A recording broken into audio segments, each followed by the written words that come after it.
Evening. Doesn't matter where you join us from. We are always here on Facebook and YouTube, set for another set of six. This time we're visiting our friends over there in Guernsey. And to learn a little bit more about Guernsey and Guernsey Touch, I have with us Ollie Alfie Ward, the Chair and Coaching Director of Guernsey Touch. Welcome, Ollie. Thanks for joining us. Yeah, no problem. Glad to be involved. Yeah, awesome. We've had some very interesting chats, and I know that there are a lot of people interested in hearing what's going on over there in Guernsey. So it's great to have you. And mate, tell us a little bit of the Ollie or Alfie Ward story. Yeah, so Alfie's a bit of a nickname, and I was kind of just chatting beforehand, thinking actually most people around in the touch world probably know me as Alfie rather than Ollie. So yeah, sort of best to mention that in there. Yeah, fair enough. And how did you become to get involved in the sport of touch? So probably back in 2005, actually, as working at a company, and a poster kind of went up on the notice board. I didn't really pay much attention to it, and one of the girls kind of suggested getting a team together. So I remember the first training session quite vividly, actually. Turned up, no idea what was going on, being explained to how to do a three-man drive and run here, pass here, run this way. Didn't really know at all, even after the session. It went from there. So I think probably back then I probably had a little bit of pace and ended up trying out for the men's development team. I think that we sent away to the European Championships in 2006, and kind of things went from there, actually. Awesome. And so you've been around a little while, and now on board on the committee there in Guernsey. What are the roles that you've taken on over there now? So I think it was stupidly after that European Championships in 2006, I said, well, if you guys ever need any help, just let me know. And my hand was bitten off, shall we say. And just started out kind of helping out. And then I think I took on the chair role back in 2011, 2012. Then dipped in and out of the coaching side of things during that time. So yeah, I've been for a while.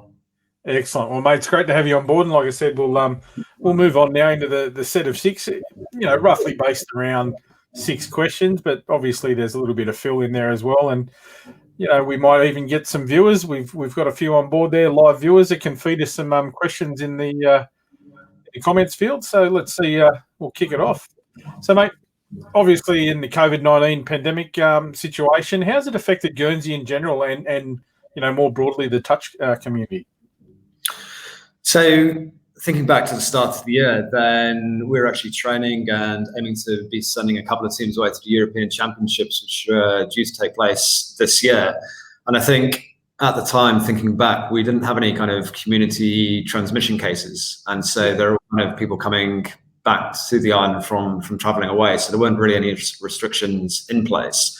And so we carried on training in that environment. And then when the first community transmission case was identified, things started locking down a bit. So we kind of finished training. We thought it prudent to finish a little bit ahead of that announcement, thinking back. And then we entered a lockdown towards the end of March. So everything closed, schools, work, obviously sports as well. Goes without saying. And then we started kind of coming out of that towards the end of April. So it's kind of a phased release. So where some businesses could open, some workplaces were opening, but certainly not a majority of them. And actually we went through a phase where the cases of community transmission got to a stage where the kind of local government were happy that we hadn't had very many.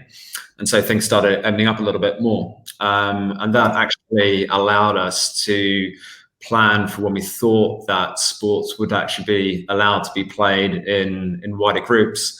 And I think it was around about the middle of June, so June the 11th, I think we had an announcement saying that from the 20th of June that actually we can just go back to what they call a bailiwick bubble. So we have Guernsey as one of the main islands, and then there's Herm, Sark and Alderney, and collectively then the restrictions within that kind of environment were lifted. Yeah. So when the announcement came out towards the end of June, within 3 weeks, we were back to playing touch. Awesome. So yeah, because of the good work that the government did with kind of removing COVID from our small bailiwick bubble, then actually allowed us to play touch again. Oh, excellent. And So what methods did you guys use during that lockdown period to keep your people engaged and informed about touch during the isolation period? Yeah, so it's mainly through social media channels. I think everyone realised that we're kind of in the same boat, and we're putting out kind of like posts on Facebook to kind of keep people up to date with where we were and what was going on. Excellent. And I guess it's a little bit about where the community there. Where is touch played in Guernsey, and how many players do you have, and what's the growth market for you guys? Yeah, so in Guernsey, it's a fairly small island, so it's like 9 miles by 4, I guess.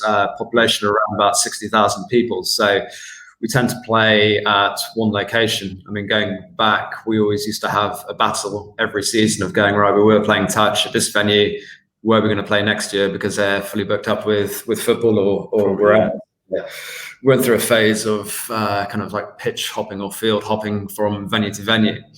But more recently, we've been playing at a place called the KG5, and they have a really good setup down there. I've done a lot of development work in recent years, so we're able to get, it's probably 2 full-size international pitches, and then pitch 3 is probably a bit smaller than an international size. But for our kind of like league setup, it actually works quite well. Yeah, it's a pretty nice new 3G field there, so when the weather is not too good or if the fields are kind of unplayable, then we can just jump on that. Yeah. And the changing facilities, the actual clubhouse, they've done a lot of renovation in the past 2 or 3 years to it, so it actually makes for quite a nice venue. Excellent. Then with regards to the kind of like the league setup, with what we managed to do this season, so normally we would have a mixed 3 mixed leagues, a men's league and a women's league, and we'd be probably talking around about, say, 6, 12, 18 mixed teams, 4 or 5 women's teams. Yeah, 4 or 5 women's teams, and then maybe 8 or 9 men's teams, depending on the year. This year, we're kind of, with the announcement being, given out and then having kind of a short timeline to we just figured actually the best way to get a league up and running would be just to go down a straight mixed league. Yep. And so we kind of put it all in place. We invited teams to kind of register and get kind of set up. And we actually ended up with 15 teams this season. So I wasn't too shy of what we'd normally expect. Yeah. But I was expecting, 8 teams, 10 teams, 8 teams is probably viable. Anything less, so maybe we'd have to reconsider it. But to get 15 teams was almost 14 teams actually, because I'm sure a lot of people around the world will appreciate that when you come to do a league, you obviously have to have deadlines when you want team registrations in. And so we went through that. The guys worked on the fixtures and the referators, etc. And then after all that was done, we had an additional team saying, "Is it too late to join?" So we accommodated them. But yeah, it was good fun. Well, that's a great result, really, to get those numbers up there. And I think that talks about the beauty of our sport there, where mixed is one of the big selling points, and that you can accommodate the mixed genders in the single format. Yeah, I think that's right. Yeah, it's a really big selling point for us. And I think the way that we kind of construct the leagues is that we have a mixed A league, and that's mainly for the kind of more established teams on the island. Yeah. And then the 2 leagues below are kind of more aimed at corporate teams. So the middle one is maybe for more experienced kind of corporate teams that maybe been around for a few seasons. And then the mixed C or corporate 2 is, depending on which teams register in that year, then that's more aimed at kind of players newer to the game. Okay, so you're talking about corporate teams there and the like. Where's the growth area for you guys over there? Have you picked a specific market to target? Is there a university sort of set up? Is it schools an issue for you? Where do you see growth going? Yeah, so just touching on that university one, because I think it does affect touch on the island. So there's no actual university in Guernsey. So we have this kind of constant revolving door of players, if you like. So if we have, say, an under-18 player that's kind of coming through, what we've done in the past, we've had some really talented individuals that have got to the age of going to university and then have gone, and when we lose them, and either for a period of 2, 3, even longer sometimes, or actually Guernsey is not for me, and I've got an opportunity elsewhere in the world to go and carry on my studies or to go and work. So actually, that revolving door of players does hamper us sometimes. And likewise, when we have individuals kind of coming in, which may be coming for 3 or 5 year kind of like work permits, get involved, and then they head off. It's a bit frustrating, but inevitable sometimes. I mean, with regards to growth, then we recently appointed a schools development officer to get in with the schools a little bit more. So we've realised that if you look at the age profile of maybe our men's open, and probably less so, but still an issue with our women's open team, is that it's probably older than where it should be. Right. And so we're trying to certainly get them more with the private schools, to try and get more players down to touch to take part, with the aim of sending them to, we have a thing over here called the Junior Touch Championships in Europe. And so we're certainly striving to get one or more teams away to that in the not too distant future. Awesome. Yeah, I guess so. That sort of leads into, you talk about this small island, the population. What are the main competitors for participants, sports-wise? You touched on football. What other sports are taking the players away over there?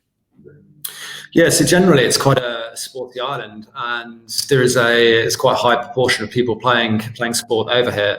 And obviously, by being surrounded by water, then you've got all the water sports to consider as well. I mean, the main kind of competitors are, I guess,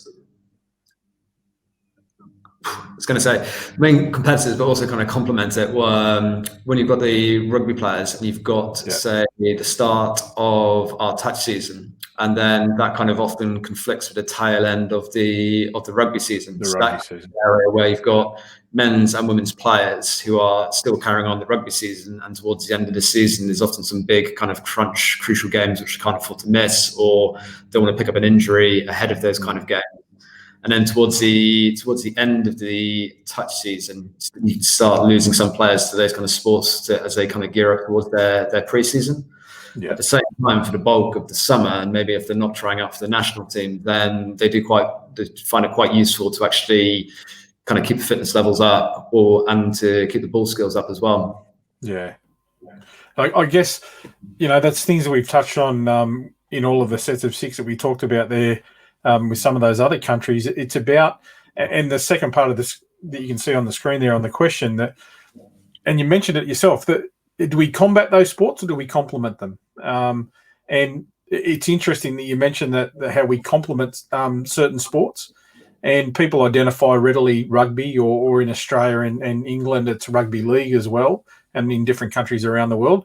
But it's interesting that we get a lot of female players from netball here in Australia, or we get a lot of crossover with some hockey players as well, because the hand-eye coordination, the fast feet, the balance that's required to play touch and get the ball down to the ground quickly complements a lot of those sports. And we're finding that players will play touch football in that off-season that you talked about. And it's certainly a selling point back to those sports to say, let's get a relationship, because we can develop your players for you in that off season. Yeah. I mean, certainly, kind of the rugby guys, the guys that play football, especially, have always commented on there's kind of like nothing quite like it with regards to the workout and the amount of running that's involved. Even during our summer league games, probably 20, 25 minutes long, and there's nothing quite like it with that short, intense burst. Absolutely. Yeah. So I mean, and again, that's something. When you say you're targeting the schools, that we sort of talk to the school kids about that career development potential that touch football can offer you. And some of our top line NRL players over here and the rugby players are talking more about touch in that sense, that they learnt all the development, all their skill set that they're taking on into those professional sports. They learnt them in touch. So I guess something that you guys can keep in mind over there as that development officer goes out into the schools. Yeah, definitely. Yeah. Yeah, awesome. One of the things our guest nations so far have all touched on is the importance of exposure to quality touch. And you mentioned the youth championships, the European Youth Championships, but also the Euros over there. What's your history with the Euros, and what are your plans for the future? Yeah, so history with the Euros. I think the first Guernsey team that was sent away was in 2004 in Jersey, if my memory serves me right. I wasn't part of it, and then we've been to every Euros since. So we used to primarily focus, I guess it'd be fair to say, on the mixed team and the men's and women's teams. If we sent both, some years we didn't. We're primarily kind of more development teams. More recently, we've kind of shifted to focusing on men's and women's. So historically, going back, if we start in 2004, then it's probably a case of, okay, we've got enough men's players, we've got enough women's players to make a mixed team. We haven't quite got those kind of players available to make a men's or women's team. Yeah. I think as the sport's kind of developed and grown, then we were getting to a stage where we're having to turn away quite a number of men and women for the mixed team. Right. And so by going down the men's and women's route, then that's enabled us to offer the exposure to more players. Awesome. And I believe you guys competed in the 2011 World Cup in Scotland as well? Yeah, that's right. Unfortunately, it was the last World Cup we attended, but we certainly got plans to attend the next one. 2011, it was a good year for us. We had Robbie McKenzie was helping us on a coaching front, and probably heard quite a lot to him. But we ended up having it was an interesting tournament. It's quite challenging in some regards because we won the games that we should have won, and I think there's a key game that we lost, which I can't remember who it was against actually. I won't say it because I'll probably be wrong, but there's one game we really should have won. It put us kind of like on the back foot. So it's from going from doing all right down to almost relying on other results to actually get us through. We end up winning the bowl competition, which is probably the best we could have looked for at that competition. It beat the United States, I believe, 6-5, hey? Yeah, that's right. Yeah, I remember it well because I think we were winning 4-1 at half-time. So, 4-1 just before half-time. The hooter went and they scored on us and made it 4-2. So my lovely planned-out team talk at half-time went out the window pretty much. But yeah, no, it's good. And you played over there yourself? Over where, sorry? In the World Cup in 2011? World Cup, yeah, so at that stage I was a player coach, yeah. Right. You have been around there for a little while. It's it'd be good to get you back on board for the next one. Yeah, I'm not sure on the playing, but maybe on the coaching side of things. On the coaching side of it, fair enough. Oh, that's awesome. What about inbound opportunities for countries that might, like to visit Guernsey? What can you offer there? Yeah, so more than happy to have the players, teams coming over. So we have an annual event called the Channel Island Club Championships. Yep. So it's something that we originally, when we first came up with the idea, it was mainly aimed at between Guernsey and Jersey to have our league teams that play in our respective leagues to kind of alternate every year. So one year it'd be Guernsey, next year it'd be Jersey, and we just kind of like play each other. Again, just to kind of like help with that development and to bring the standard of play up, because our kind of domestic leagues, certainly in Guernsey, are a long way off domestic leagues in, say, England, I'm sure other European countries as well. Yeah. Whereas if we're taking like some of the teams in the mixed day and taking other teams from Jersey and then kind of coming together over the space of a weekend, would actually play probably a higher level of touch. So that didn't quite come to fruition with the alternating between Guernsey and Jersey. So we basically decided, okay, well, we like the concept. We like a one-day kind of format where teams which might not be entirely made up of their usual Summer League team players kind of get together, and we put invites out to other European countries and Jersey as well. And so we get primarily teams from the UK, occasionally from Jersey, coming over for like a one-day tournament. But yeah, outside of that, more than welcome to have other teams, players, coaches coming over. And I guess there are more teams looking to attend the Euros as well. I know South Africa have plans to head over for the Euros, and obviously it all depends on the COVID-19 and when international travel is available again. But is that something that you'd you'd throw out there as a bit of an invitation to say, well, you know, on the way or before you attend Euros, come across to Guernsey and play some touch here on the island and bring the sport, the international sport, to the people. Yeah, absolutely. I mean, that'd be kind of like perfect for a pre-Euros kind of warm up. And certainly, it's relatively easy to get to either from London or via the boat from France. And it's something we've discussed with other European countries about getting together more ahead of a competition like the European Championships and make a training weekend of it. Yeah, sounds awesome. And I know, you know, there are plenty of people. And one thing about touch players, they love to travel. They love to just go and experience the different countries. And I'll put it out there, you know, for you guys. If anybody's interested, to give Ollie a shout through the Guernsey Touch Facebook page or their website.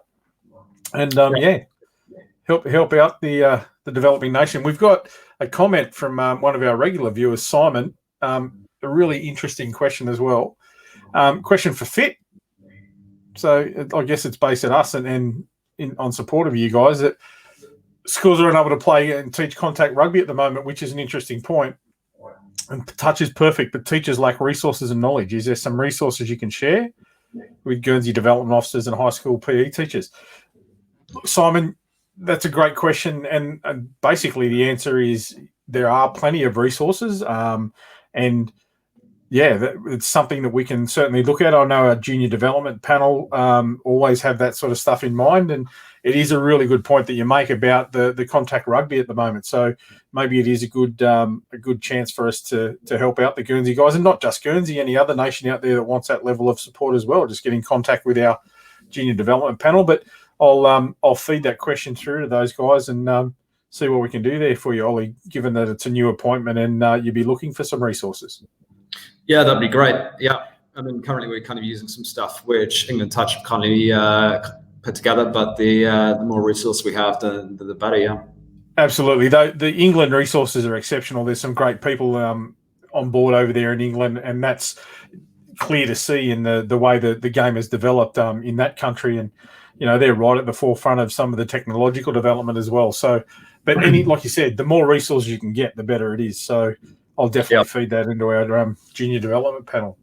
But yeah, thanks again, Simon, for a excellent question, mate. I want to get a little bit more personal with you now. You talked about, you know, you're slowing down and you're not the speedy player that you used to be, but you know, quick between the ears. I'm thinking there with all of that experience in coaching. What's the Ollie favourite move out there on the touch field? Are you a defender, an attacker? What's your skill set that you bring to the table?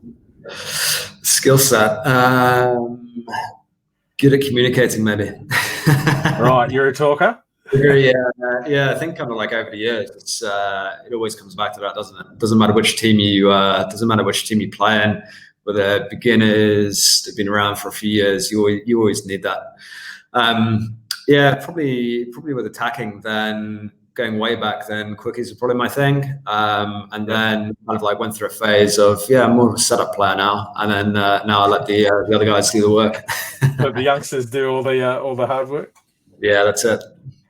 And what's your what's your dream sort of try on the touch field, the touchdown? What's your dream play that you can just see yourself in front of the big crowd? How would it come off for you if you scored the winning touchdown at a World Cup? How would you do it? So I think it's probably one if we're kind of like on the ropes, but we managed to kind of get it back to be a draw towards the hooter, and I'd probably get more satisfaction out of it being a team score. So probably, something just kind of like subbing on really hard, straight down the middle, put a scoop on it, score, and then listen for the hooter to go, like something like that. Where, it's a team effort rather than just an individual one. Probably get more satisfaction from that, to be quite honest. Oh, that's a great indication of the bloke that you are there, to be able to just throw it back out to the team and share the love. That's awesome. Plenty of people would say, I'd step left, I'd step right, I'd dive under, I'd, but no, you threw it out there for the team. That's great. That's what the sport's all about, really. Mate, I've got interesting question for you now. I guess a little one to think about. And You get in an elevator and you're traveling 10 floors and one of the riders has no idea what touch is. What's your elevator pitch? How do you sell him Guernsey touch? So I'd say probably based on the inclusivity of it, and there's something for everyone. You don't have to know anything about the sport. You can go straight from beginner with no knowledge, or you can choose a pathway which, once you have got some knowledge, you can start to kick on and take it a bit further. And the world's your oyster. I mean, you touched on the traveling aspect before, and I'm thinking back to November last year. As a team I don't normally play with, but we ended up going to Mallorca. It was a one-day competition. I think we stayed over there for 3 nights. We did pretty averagely in the competition, to be quite honest with you. But we had a great time, right? And the kind of like the world's your limit kind of, like we said, travel with touch goes hand in hand. And whilst I appreciate some tournaments, you see an airport, you see the bus, you see the hotel, you see the fields, you get on the bus again, then you get back to the airport. You don't really get to see much of the country, but there's always options to kind of like stay on or do some more of the social competitions, which are still competitive. You still get a good run out, but you get to see a bit of the world. Yeah, that's right. And I said it. I've said it in previous chats that I've had with different people all around the world. The thing about touch football is you make a friend in touch football. You've made a friend for life. So you go to these different tournaments and you catch up with people that you see every 4 years at a World Cup, or you see every year at a Euros, but that's the only time you see them. And it's old friends week. It's a great sport for that camaraderie, and as you said, stick around and just enjoy each other's company. Yeah, I think that's right. And like you said, you go sometimes with 2 years, 4 years without actually seeing people, but you catch up like you left off, right? Yeah, absolutely. We've had another comment come in from our friend over there in Bulgaria, Stefan Dojchev. I've had the pleasure of refereeing Ollie's team as part of my level 1 course in Mallorca. So maybe that team that you talked about there. Great times. Cheers. Hopefully see you at the touch fields very soon. Yeah, that's right. I mean, I only met Stefan for the first time at the FIT conference. That was that last October, end of October, start of November last year. In Paris. We had some good chats then, and then happened to see him at that tournament. So hey, how's it going? Had a bit of a catch up, and here he is watching the broadcast. I'm sure we'll see each other again soon.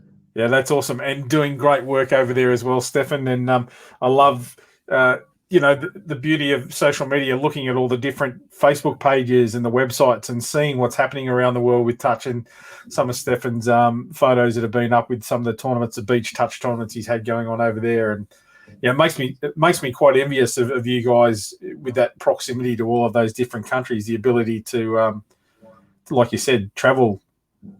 It's not always without its drawbacks. Whilst it kind of is quite nice. I mean, for us to get to London, you're probably looking at easy 200 Aussie dollars just to get from Guernsey to London, and then obviously you got your costs on top of that, right? Absolutely. The grass isn't always greener, but it helps. It sounds good in principle. Yeah. That money, it's always there in the background, isn't it? Yeah.